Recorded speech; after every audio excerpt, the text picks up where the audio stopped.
अच्छा जी, congenital diaphragmatic hernia क्या चीज़ है?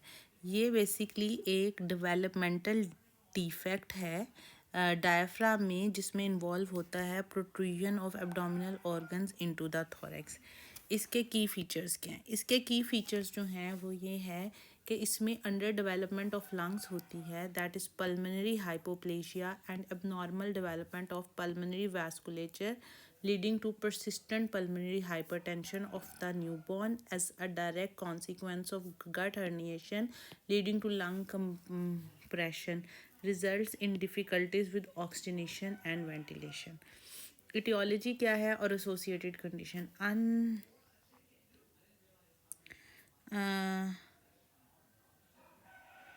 अच्छा जी, less than 2% are familiar, 10 to 15% cases have chromosomal disorders, trisomies 13, 18, 21. 30% cases associated with structural anomalies involving CVS, genitourinary, CNS, limbs. CNS में spina bifida होता है और CVS में VST, AST, कोआक्टेशन और लाइफ वेंट्रिकुलर हाइपोप्लेजिया होते हैं। टाइप्स ऑफ डिफेक्ट्स क्या होते हैं? Failure of fusion of pleuroperitoneal left posterolateral foramen of Bochdalek 95% cases में होता है।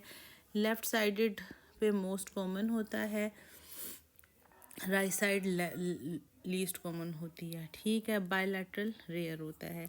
मोरगोगनी जो है वो इंटीरियर है और वो लेस कॉमन होता है, 5% होता है और वो सेप्टम ट्रांसवर्सम का डिफेक्ट होता है। राइट साइड मोरगैगनी का राइट साइड ज़्यादा कॉमन होता है और 90% केसेस में होता है और इसका बेटर आउटकम होता है। इंटीरियर डिफेक्ट जो होता है इंटीरियर पार्ट ऑफ डायफ्राम में होता है और स्टर्नम के पास होता है। इसकी पैथोफिजियोलॉजी में पल्मोनरी हाइपोप्लेशिया होता है जो कि under development of Airways and parenchyma होती है। इसमें decrease terminal branching of Airways होती है। वैस्कुलर रिमॉडलिंग होती है जिसमें हाइपरट्रॉफी ऑफ वैस्कुलेचर होती है, plus vessels become muscular, severe persistent pulmonary hypertension, left ventricular hyperplasia due to large left sided defects होता है। Diagnosis and predictors of severity and prognosis. Antenatal diagnosis 50 to 60% cases में diagnosis routine ultrasound पे होता है। Postnatal में chest x ray में गट loops thorax में मिलते हैं। राइट साइडेड हर्नियाज में difficult to diagnose due to similar sonographic appearance of liver and fetal lungs. Confirmation fetal MRI and high resolution ultrasound पे होती है। Measures lung area to head circumference ratio to categorize CDH severity. Extreme 15 से कम है, swear 15 से 25 है, moderate 26 से 35 है और माइल्ड 36 से 45 है। प्रिडिक्टर्स कौन से हैं पुअर प्रोग्नोसिस के? पुअर प्रोग्नोसिस के प्रिडिक्टर हैं वज़न कम हो, कार्डिक एनोमलीज हों, क्रोमोसोमल एबनॉर्मेलिटीज़ हों, लेफ्ट वेंट्रिकुलर हाइपोप्लेजिया हो, सीवियर पल्मोनरी हाइपरटेंशन हो, राइट साइडेड CDH हो, बायलैटरल CDH हो, प्रिडिक्टेड लंग वॉल्यूम 15 से कम हो, टोटल लंग वॉल्यूम 20 से कम हो, स्मॉल कॉन्ट्रालैटरल लंग हो, लार्ज डिफेक्ट हो, observed to expected lung to head ratio 25% से कम हो, लो बर्थ वेट हो, कार्डिक एनोमलीज हों, क्रोमोसोमल एबनॉर्मेलिटीज़ हों, लो बर्थ वेट हो, कार्डिक एनोमलीज हों, क्रोमोसोमल एबनॉर्मेलिटीज़ हों, left ventricular hypoplasia, severe pulmonary hypertension हो, राइट साइड CDH है, बायलैटरल CDH है, प्रिडिक्टेड लंग वॉल्यूम 15 से नीचे है, टोटल लंग वॉल्यूम 20 से नीचे है, स्मॉल कॉन्ट्रालैटरल लंग है, लार्ज डिफेक्ट है, observe to expected lung to head ratio 25% से कम है। इमीडिएट मैनेजमेंट क्या है? इमीडिएट मैनेजमेंट में आपने रिसेसिटेशन एंड स्टेबलाइजेशन करनी है, इमीडिएट इंट्यूबेशन करनी है। अर्ली इंट्यूबेशन जो है वो प्रिवेंट करती है air entering into stomach and bowel and decrease mechanical compression of lungs.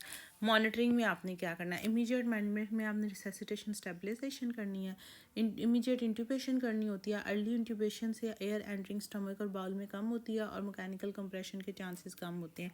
अब आपने आ जाना है कि आपने मॉनिटरिंग करनी है। मॉनिटरिंग आपने किस किस चीज़ की करनी है?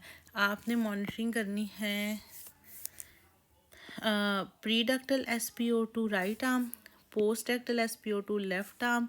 उसके अलावा ये सबसे पहले ये सैट्स आपने देखनी है।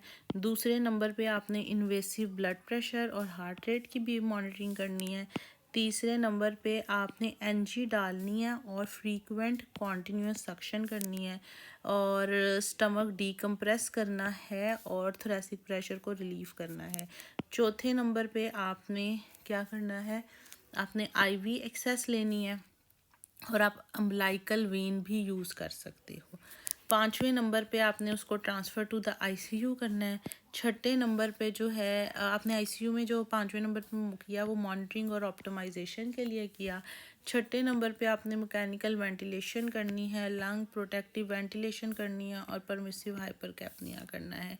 वेंटिलेशन के टारगेट्स जो हैं वो ये हैं कि आप वेंटिलेशन के टारगेट्स और बीपी के टारगेट्स आपने मेंटेन करने हैं। ट्राइट्रेट करनी है FiO2 ताकि आप अचीव करो pre ductal sats more than 92% और पोस्ट डक्टल सैट्स आपके 80 to 95 के दरमियान होने चाहिए। इसी तरह जो है आपकी PaO2 जो है वो PaO2 7.5 होनी चाहिए। आपकी PaCO2 6.5 होनी चाहिए। आपकी पीक इंस्पायरेटरी प्रेशर्स जो हैं वो 25 से लेस होने चाहिए, ठीक है, लेस देन 25 होने चाहिए। और उसके अलावा जो है आपका मैप 45 यहाँ एज अप्रोप्रिएट होना चाहिए। आपको जो है प्रेशर कंट्रोल्ड वेंटिलेशन को प्रेफर करना चाहिए और आपकी जो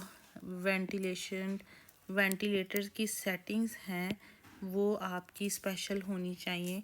वो क्या होनी चाहिए? आपका इंस्पायरेटरी प्रेशर 14 से 20 होना चाहिए, रेट 30 से 40 होना चाहिए, पीप 3 से 5 होना चाहिए, FiO2 75% होनी चाहिए।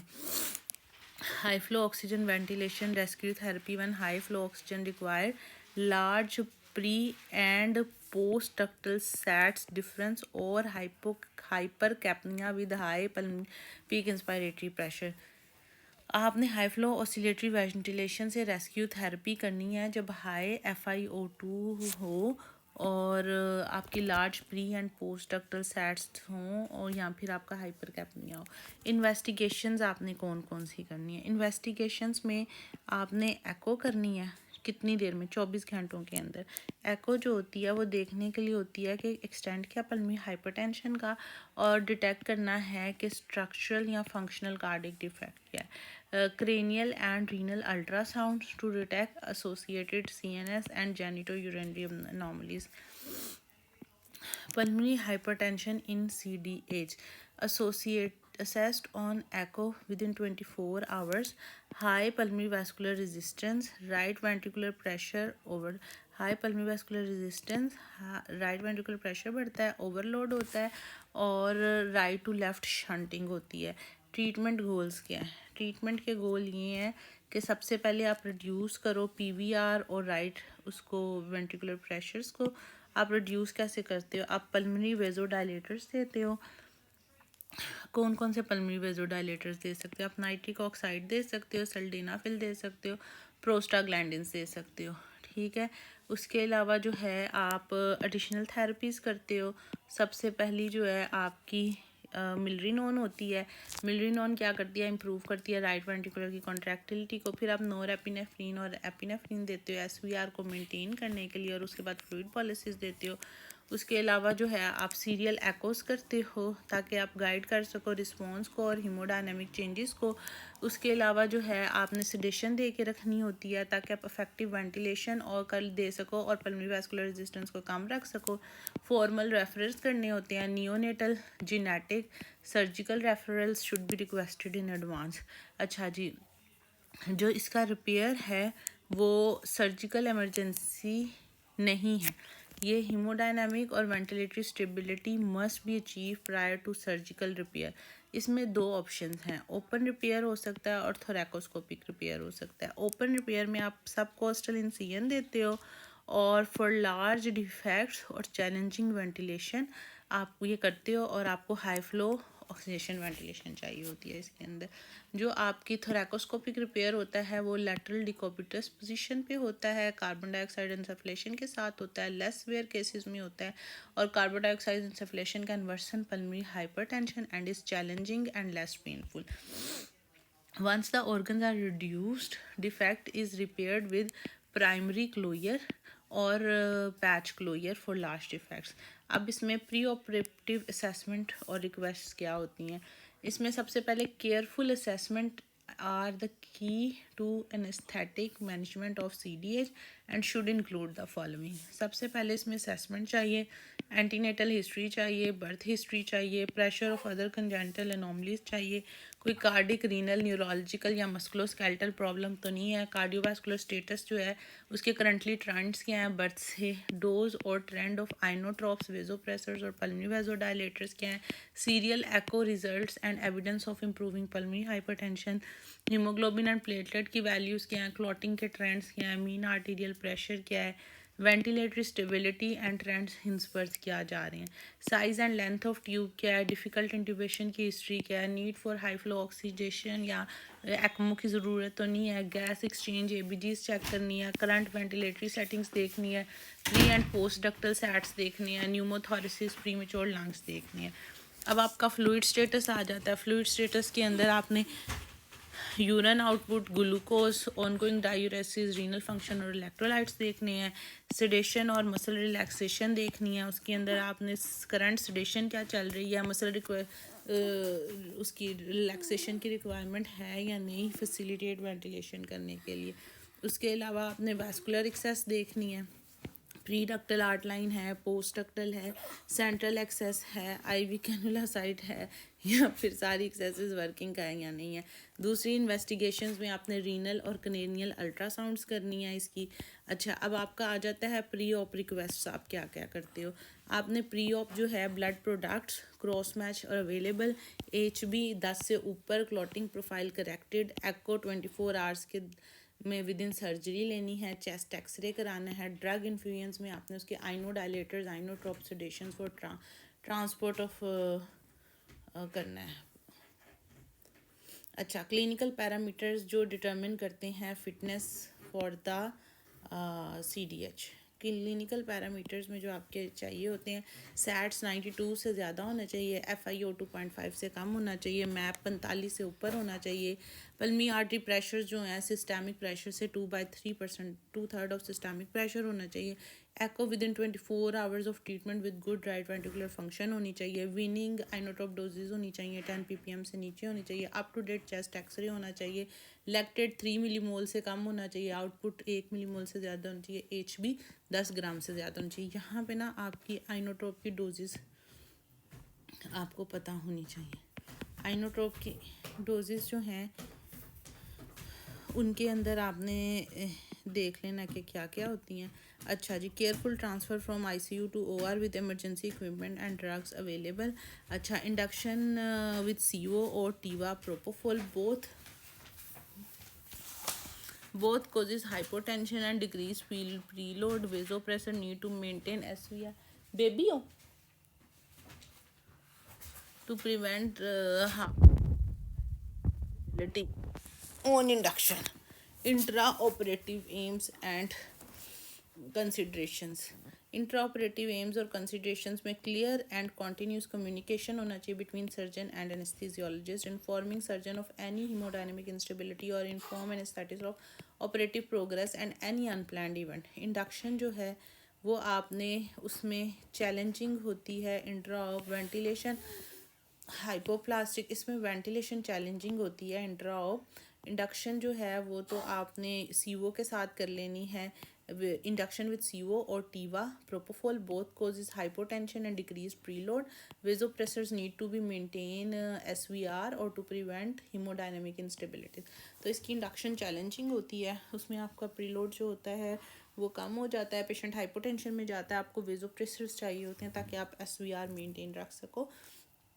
इंट्राऑप जो है आपके एम ये है कि आपकी ना क्लियर और कॉन्टीन्यूस कम्युनिकेशन होनी चाहिए सर्जन और एनेस्थेटिस्ट के दरमियान। आपने सर्जन को बताना है कोई हीमोडायनेमिक इंस्टेबिलिटी तो नहीं हुई, प्री ऑफ ऑपरेटिव प्रोग्रेस और कोई अनप्लान्ड अगर इवेंट हुआ है। इंडक्शन में जो है वेंटिलेशन इसकी काफ़ी चैलेंजिंग होती है क्योंकि इसका हाइपोप्लास्टिक लंग होता है, प्रीमेच्योर लंग्स होता है, लंग प्रोटेक्टिव वेंटिलेशन करनी होती है। आपने कौन सा प्रेशर कंट्रोल वेंटिलेशन मोड करना होता है और ये आप इसलिए करते हो ताकि आप प्रिवेंट कर सको high pressure and barotrauma. High pressure और बैरोट्रोमा को आप अवॉइड कर सको। आपने उसके अलावा जो है एक्सेसिव पीप को अवॉइड करना है, क्योंकि ये वर्सन कर सकती है पल्मोनरी हाइपरटेंशन को। इसके अलावा आपने जो है रेगुलर एबीजीज करानी है, रेगुलर एबीजीज करानी है, ताकि आप PSO2 को मॉनिटर कर सको और एसिडोसिस को अवॉइड कर सको। इसलिए सडन इंस्टेबिलिटी हो सकती है, हाइपोक्सिया हो सकता है, हीमोडायनेमिक इंस्टेबिलिटी हो सकती है। तो अगर ये दोनों चीज़ें हों तो आपको रेज़ करना है सस्पिशन न्यूमोथोरेक्स का और चेस्ट ट्यूब डाल देनी है। अच्छा, उसके अलावा जो है आपकी आ जाती है हीमोडायनेमिक मॉनिटरिंग एंड सपोर्ट आ जाती है।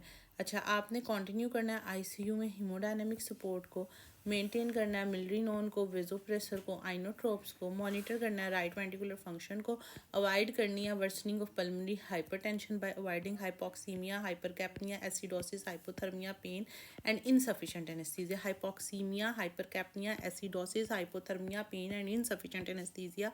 उसके अलावा आपने टेम्परेचर मॉनिटर करनी है। मैनेजमेंट क्या है, इंट्रा ओप अगर पल्मोनरी हाइपरटेंशन हो जाए, इंट्रा ऑफ पल्मोनरी हाइपरटेंशन के अंदर आपने कंटिन्यू करनी है sildenafil and inhale nitric oxide from ICU और have readily available case of haemodynamic instability using echo TR-जेट क्या है ये देख लो, और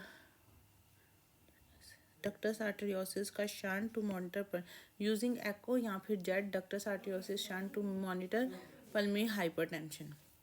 इसके अलावा आपने मेंटेन करना है वॉल्यूम का स्टेटस एंड ब्लड लॉस को। ये रम आपका, ये जलान को शेख साहब ने गिफ्ट दिया है। Oh thank you. और ये तुम्हें दिया है। पहले शेख साहब मैं उन्होंने सूट लेके देना, नहीं मैं कंबल लेके देना, मैं अगर शेख साहब केड़े कमरे में हो जाएगा। अच्छा जी, monitor and volume status, hemodynamic and ABGs analysis guide need. है क्यूट। हाँ प्यारा है, बहुत प्यारा है। अवॉइड ओवर और अंडर रिससिटेशन। ये तुम्हारे लिए है। तो तुम इस पे क्या करिए, टूट जानी इसकी स्क्रीन, इतने जोगी नहीं है। Sure, he needs to understand this thing. Now I am trying to study. एनाल्जीजिया जो है उसके अंदर आपने कॉमन रिजीम्स देखनी है। मल्टीमोल परफ्यूम है, ओपियाइड्स में रेमीफेंटेनिल देना है, रेमीफेंटेनिल की डोज देख लो। लोकल इन्फिल्ट्रेशन पैरासीटामोल देनी है। पोस्ट ऑप केयर में आपने ICU केयर करनी है, involving intubation, maintaining analgesia, ventilation and sedation.